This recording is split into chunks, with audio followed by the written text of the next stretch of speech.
Man, is Raw over or is the hater just confused? Apparently today's episode was 2 hours.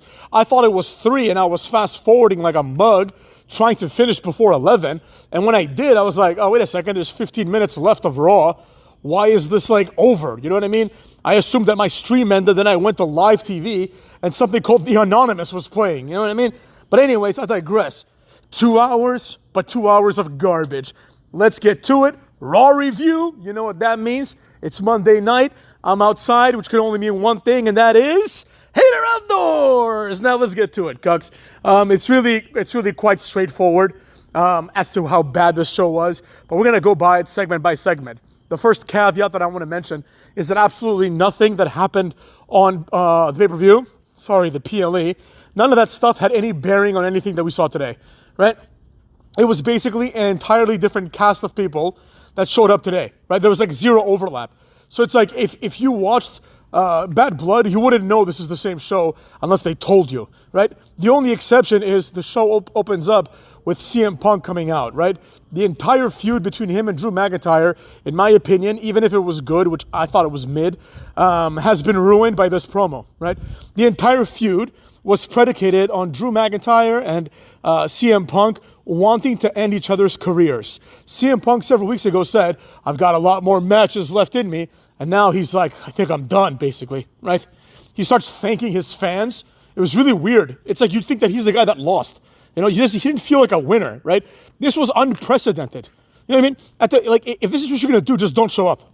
You know, just do what Roman Reigns and John Cena do. Just don't show up after a loss. Like when John Cena loses, he just doesn't show up for 3 months. It's very weird, you know what I mean? But CM Punk showed up, but basically showed up to say he's not going to show up anytime soon. So now let's look forward to CM Punk's next return. Great. 2 matches a year out of this guy. Fantastic. Nobody cares at all, right? He pretty much solidifies the fact that Drew McIntyre has won the feud because I highly doubt that CM Punk's going to come back before Drew McIntyre. Drew McIntyre's going to come back and attack like Seth Rollins and reignite that garbage feud, you know what I mean? So he didn't end Drew McIntyre's career. Drew McIntyre got closer to ending his career. So I don't even know what to say about this. CM Punk cuts this self-boasting promo, right? He's basically just saying things like, oh, I like to thank my fans, my diehard fans, and my haters because you've made me a lot of money. No, we haven't.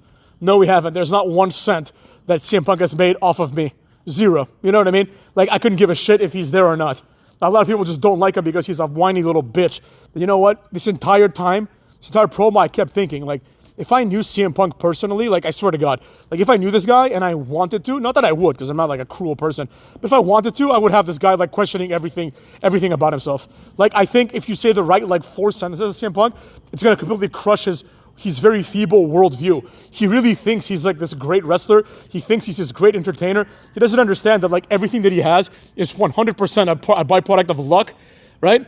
And the fact that he's willing to get his ass beat. Because he did go to the UFC where he got his ass beat. He got his ass handed to him in 2 minutes by 2 nobodies. You know what I mean? And we all know how I feel about the UFC. I think it's overrated horseshit. You know what I'm saying? Look at Alex Pereira. He's just knocking out everybody left and right? People are already saying he's the GOAT of UFC. He's had 7 UFC matches. It's the only sport in the world and the only league of any kind where you can compete 7 times and be the best of all time. You know what I mean? It's just a joke. So anyways, that by extension makes CM Punk a joke. He leaves. I couldn't give a shit if he ever comes back. He basically says he's going to go hang out with his wife now, right? Which is unacceptable. You know what I mean? I shouldn't even know about his wife. He's supposed to be a wrestler. In the Attitude Era, you never heard this happen. You never heard someone come out and be like, that match took a lot out of me and I need some time. They would go there and they'd be like, I'm ready for the next thing, right? Because people were different and the product was different. So this was complete garbage. As he's leaving, CM Punk is interrupted by Seth Rollins, who comes out, and then they have this miniature face-to-face. And this is going to be a theme of this episode of Raw Review, motherfucks. So they have this face-to-face, and if you just pause it, when they have a face-to-face and you just look at these 2 guys, you would think to yourself, what the fuck is this? This is almost a joke, right? It's no way. In what world are these guys wrestlers? And in what world are we supposed to believe these guys are superstars? It's a joke. Seth Rollins, his hairline is receding, which is fine, because he is in his 30s, I guess. But he looks like, I'm sure most people know that he is of Armenian descent, but it's like every time he comes out, he looks more and more like an Armenian man in his 40s. You know what I mean? They just let him like grow out his chest hair and just like wear a cross, you know what I mean? And like a wife beater and just go with that, you know what I mean? Because he's done every other gimmick poorly, so maybe his real self is coming through in his older age at this point, you know what I'm saying? Seth Rollins comes out and he basically cuts a boring promo. It gets zero reaction. You know, like the fans start chanting his theme song, you know, the whoa, right? But once that dies down, he gets all serious. He looks into the camera and he's like, "You want to be famous, Bronson Reed?" And I couldn't help but think, like, what? What are you talking about? Because CM Punk, came out, and then Seth Rollins comes out, and Seth Rollins kind of insinuates this like idea that, that Bronson Reed can become famous by going after Seth Rollins if Seth Rollins engages him. And it's like, hey, dumbass, have you checked the Raw ratings? You can barely draw 1.5 million. You're not famous. You're not even remotely famous. If Seth Rollins is walking down the street in like New York City, nobody would know who the fuck he is. And he's not famous at all. It was one thing when The Undertaker would say, "I'll make you famous." Undertaker was a household name, but Seth Rollins being famous is just laughable. Like if Seth Rollins and Bronson Reed were walking down at the airport, people would be more impressed by Bronson Reed just because of his size, because nobody would recognize who the fuck Seth Rollins is. But anyways, Seth Rollins cuts this weird somber promo that just challenges Bronson Reed to a match. Bronson Reed isn't there this night because of course he isn't. Why the fuck would he, right? Why the hell would we have a segment that makes sense?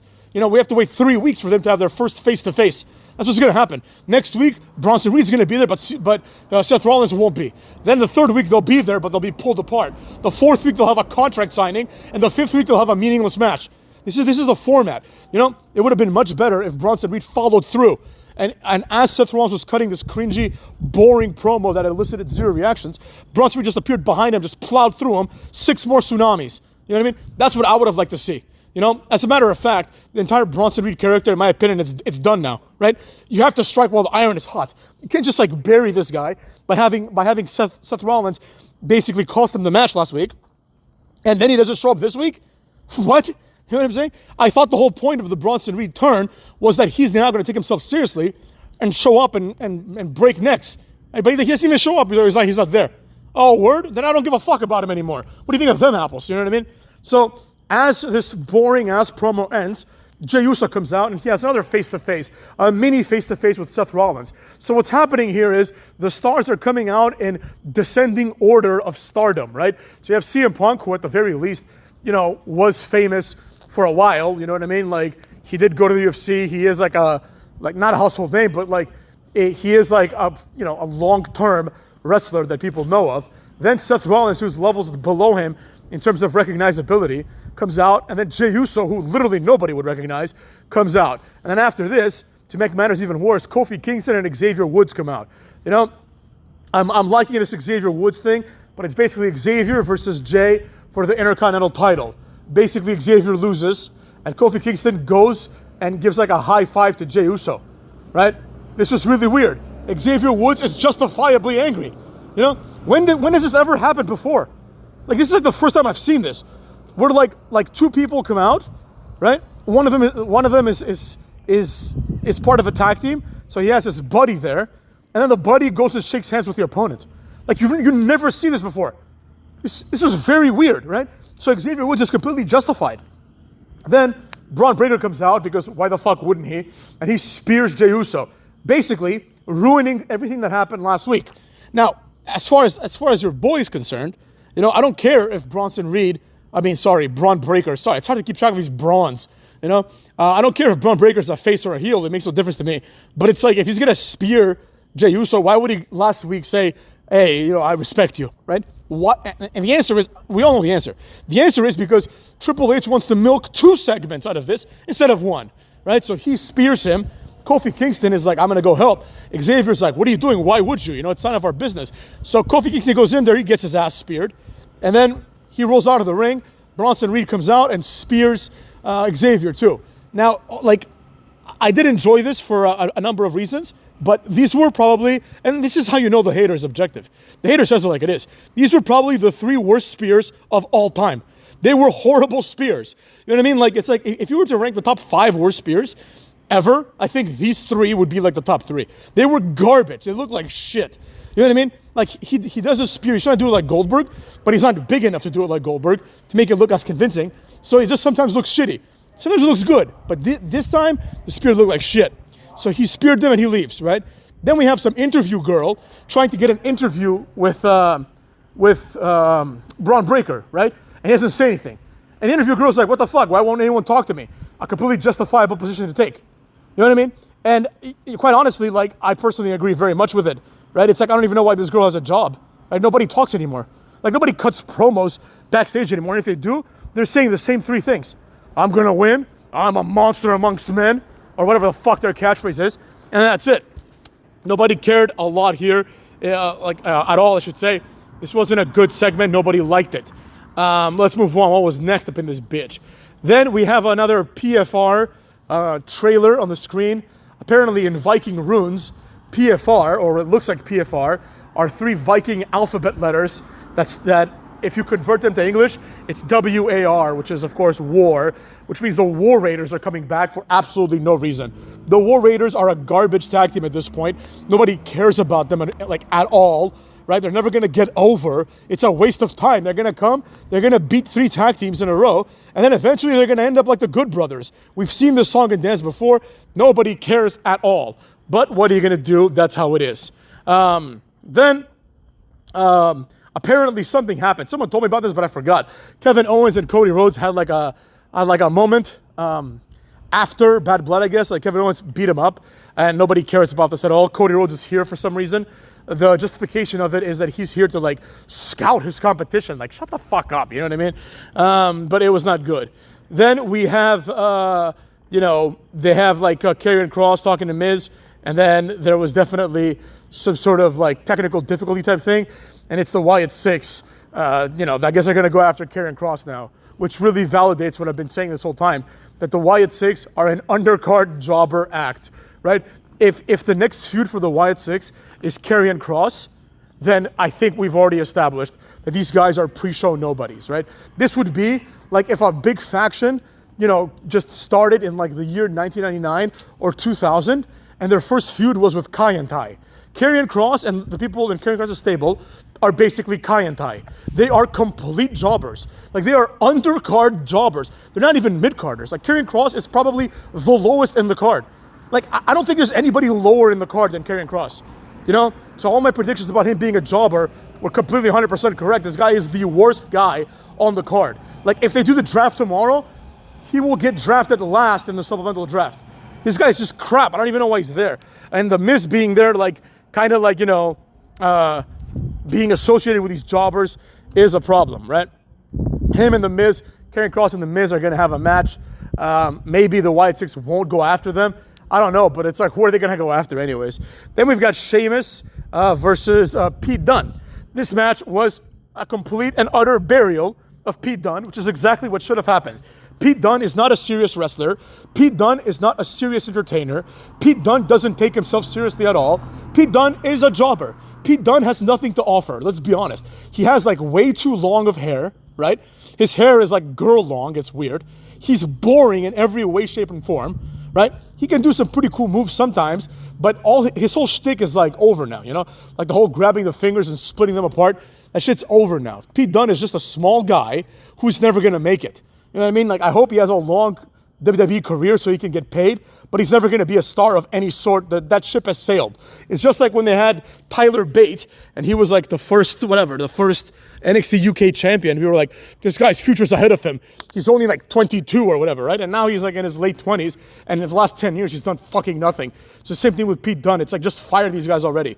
Let them go into the indies where they can maybe, get over a little bit, right?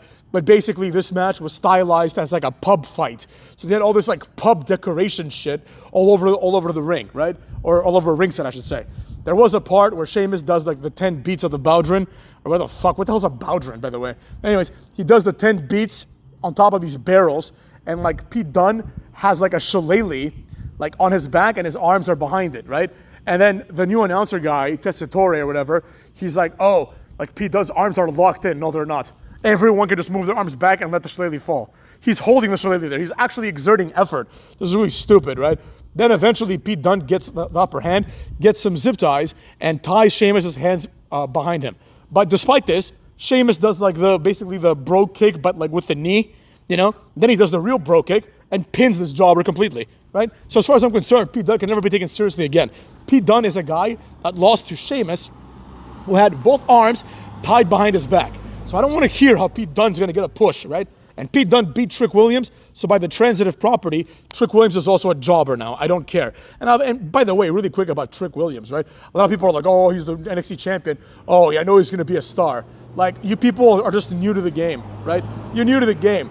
You don't know anything about the CW. The CW is really, really big with young people and with African Americans. So immediately, as soon as I knew that they were going to be on the CW, I'm like, okay, they're going to push a bunch of black people, in addition to also covering for Triple H's, racism accusations, which we'll talk about in a later video. But anyways, this match was garbage. Nobody cared. The finish was interesting because he had his arms tied behind his back, but even Pete Dunne doesn't deserve this kind of burial, right? It's like you can't even beat Sheamus with his arms tied behind his back. So what hope do you have to become anything, right? Whatever. Then we have Kathy Kelly backstage. She's talking to Cucky, and Cucky, as I said earlier, he's here to scout. Sami Zayn comes to Cucky and he says, if you want to talk about what happened, and Cucky says, oh, no, I don't want to talk about it, blah, blah, blah, blee, blee, blee, right? Then we have the Judgment Day. Raquel Rodriguez is there. We get absolutely no update on this at all, right? They're there. One of the announcers comes out, one of the interviewers comes out, they just leave. Dom, Liv Morgan, and Raquel Rodriguez just leave, because this is how it works in the Triple H era. Nothing fucking happens. It's really like a soap opera, where you can watch for 1 week and then come back 3 weeks later and they're doing the same thing again. Yeah. And also, what is there to say? They're like, oh, are you part of the Judgment Day? Who gives a shit? Who gives a flying fuck? If Raquel Rodriguez is part of the Judgment Day, nobody gives a shit about the Judgment Day, right? It doesn't matter if she is or isn't. She's hanging out with him. She might as well be, But that's what we see. Then Ethan Page comes to talk to Adam Pearce. Ava, which is The Rock's daughter, is there as well. She's the NXT general manager or whatever, right? Ethan Page says, CM Punk screwed me. I want to right the wrongs. And then they both make fun of him and say he sucks. That's what happens, right? Then Sexy Red is there, as well. Sexy Red, I get her. You know what I mean? I get Sexy Red. A lot of people hate her, but I get it. I get what Sexy Red is doing. I get what her character is. She's like the only person on this fucking show that has a gimmick. You know what I mean? Sexy Red is okay in my book. I know that a lot of people don't like her. A lot of white people don't like her. A lot of black people don't like her because they think that she's setting black people back by being super ratchet, right? But I personally think it's all tongue in cheek, so I like it. I like Sexy Red. I don't like her music because, quite frankly, I haven't heard enough of it. But I did hear this one song. It's her and some other rapper, and they're twerking on this old man, right? And the lyrics were fire. I'm not gonna lie. It was ratchet and it was goofy, but that's what it is. So kiss my ass. You know what I'm saying? Then we have a match. I skip a little bit, and all of a sudden, we're in the middle of this match. And I don't have to look any further. I already know that this match is going to involve Lyra Valkyria, right? I just know it's going to involve Lyra Valkyria, and she's in there somewhere. It's a 10 match, a 10 women match. And as far as I'm concerned, this is that segment of the night, right, where we basically have to wonder, how the fuck do these people even have jobs? This was a complete disaster. It was the Unholy Union, which is one of the worst tag team names of all time. The Unholy Union, it's right there with Terror Twins. The Unholy Union sounds like when you start a new RPG and there's 2 comedy characters that you have to beat up 10 times during the game. That's what the Unholy Union sounds like, you know what I mean? Then they team up with the Pure Jobber Collective, which is a complete waste of time. I don't understand how these girls even have jobs, right? And then they're wrestling Lyra Valkyria, Kaden Carter, Katana Chance, Zelina Vega, and Natalia, right? The good guys win, which really proves that Pure Fusion Collective are just a complete disaster. They don't win anything. All they do is lose. They lose and they act tough. It's really stupid. But that's how it is, and that's how it's going to be. They showed a video of Bianca Belair and Jade Cargill talking about how they're going to defend the tag team titles. Nobody gives a shit about this anymore. At this point, I'm maybe 2-3 weeks away from just declaring Jade Cargill a complete disaster. You know what I mean? You fucked up Jade Cargill. This is inexcusable. Oh, also, there was a comment in one of my videos real quick. Let me address it.